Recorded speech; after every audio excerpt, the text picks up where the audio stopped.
If you followed our channel for a while, you might know that we have been based in North Carolina, but that has changed. If you've seen a few of our last videos, we have hinted at this.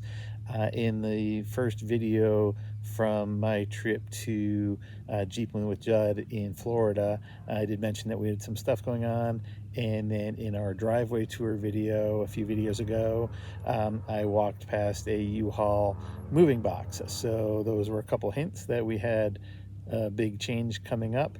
And this is the big change. We are no longer based on the East Coast. I am at the start of a trail that I'm going to run today, and this is in the Cleveland National Forest in Southern California. It's called the North Palomar Mountain Road. Just a few notes I took on this trail from Onyx Off-Road. This is 11 miles long. It is Onyx rated 2 out of 10, so it's not a hard trail. It is a service road, but there can be large rocks and ruts and steep drop-offs, and weather can have an impact on the trail, and it has rained the past couple days, so we'll see if that's had an impact on the trail. The trail does change in elevation from about 1900 feet to a little over 5,600 feet, so there's about 3,600 feet of elevation gain on the trail. So let's check it out, and we'll talk a little bit about how we got here.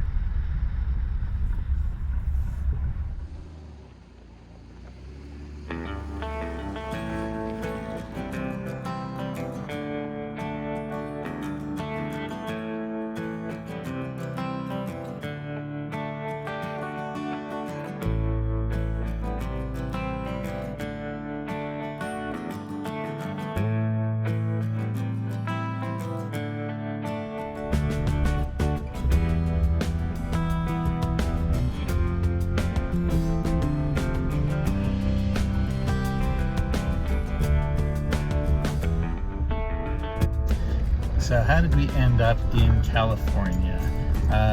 Well, we actually vacationed here last year, about a little more than a year ago. Came here on vacation, and myself, my wife, and my son just fell in love with a lot of aspects of living in California. So we decided we wanted to move here. I have lived in 7 different states on the East Coast, so we kind of just were in the mood for a change of scenery. I was actually born in California, but we did not live here very long after I was born, and my family moved to the East Coast, and like I said, I've lived in 7 different states up and down the East Coast. And we just wanted a change of scenery, so here we are. We made it happen. Took a little more than a year to make it happen, but we all relocated.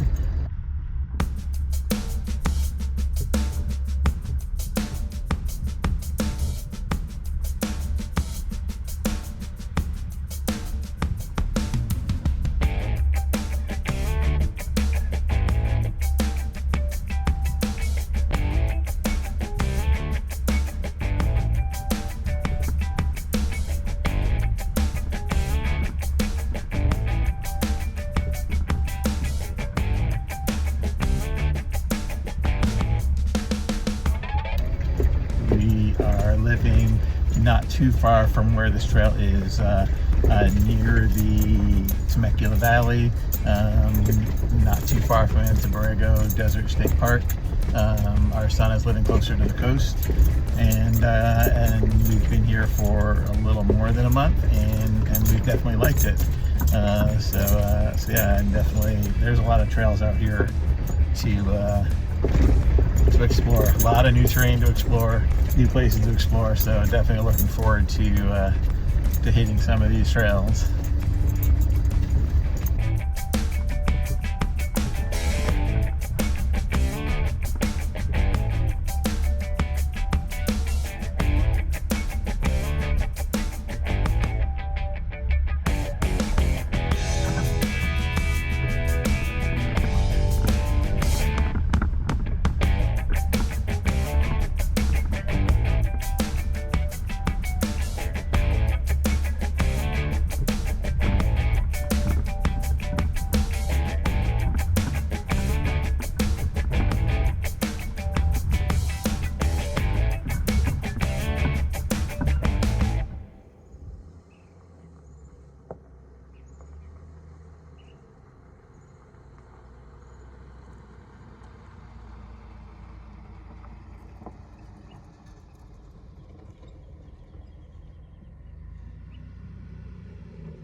we are winding our way up the mountain here. The trail is definitely getting progressively harder, less maintained, more rocky. It's not difficult by any means at this point, but if you are not used to doing shelf roads, a lot of this is shelf road. So if you're not used to a big drop off on one side, that can make some people a little bit nervous. But we're working our way up here, and it does a lot of twists and turns, switchbacks, and definitely a fun trail so far. It is definitely still sinking in that I live fairly close to this area and to a lot of the trails that are in this part of Southern California and Zabrego and a lot of other areas. There's definitely a lot of off-road opportunities to explore here.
We have made it to what is the official end of this trail, or this road.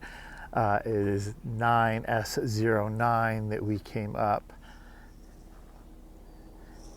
There is a little area here at the end, and the trail does continue back down the other side of the mountain here on Palomar Divide Trail. That is 9S07. 9S07 also continues up this way, which leads to a couple different attractions. So I think it is a nice day. We have blue skies now. We are up out of the clouds, or the clouds have burned off. So I think we're going to head up 9S07, the Palomar Divide section, and check out a couple of the attractions that are up there. So let's head up that way and see what we can find. We have come to an area up here that Gaia has labeled as Sourdough Spring. So there's a little area to park off to the side there, and Sourdough Spring, I believe, is down this walking trail. So we are going to, I'm thinking that this gate is here just so you don't drive down that way. I believe it is a walking trail, so we are going to go check it out. I am just a few hundred feet off of the trail here, and there is a metal tub, basin, whatever you want to call this here. It's pretty much where the trail ends. This is all overgrown. There is water in it. This is not a spring. I don't know the history of this area. There is a place where there could be a water inlet there. I'm gonna have to do some research and see why this is named Sourdough Spring. So I am not sure. There doesn't seem like there's anything else up here. There is a fairly big clearing over this way, and a nice long-range view of, that might be Mount San Jacinto back there in the distance. I'm not sure which way I'm facing. We are going to make our way back to the Jeep. The next area we're going to stop at should be hopefully a little more interesting if we can make it all the way there, because there is a tower up there. So we're going to try to make it up there. There was too much wind at the top to record voice, so I'll just record this last part as a voiceover. What we are looking at is the highest point on Palomar Mountain and the site of one of the few remaining active fire lookout towers in the country. And during fire season each year, the tower is staffed by volunteer members of the Forest Fire Lookout Association, working in cooperation with the U.S. Forest Service. And public is not allowed to go to the top of the tower. But the tower was first tower on this site was erected in 1935 by the Civilian Conservation Corps for the Forest Service. That structure was 7 by 7 foot room on top of a 45-foot tall tower. It was replaced by this current tower in 1964. And the current tower is a 13 by 13 foot room on top of a 67.5 foot tall tower, and it is the tallest fire lookout structure in California.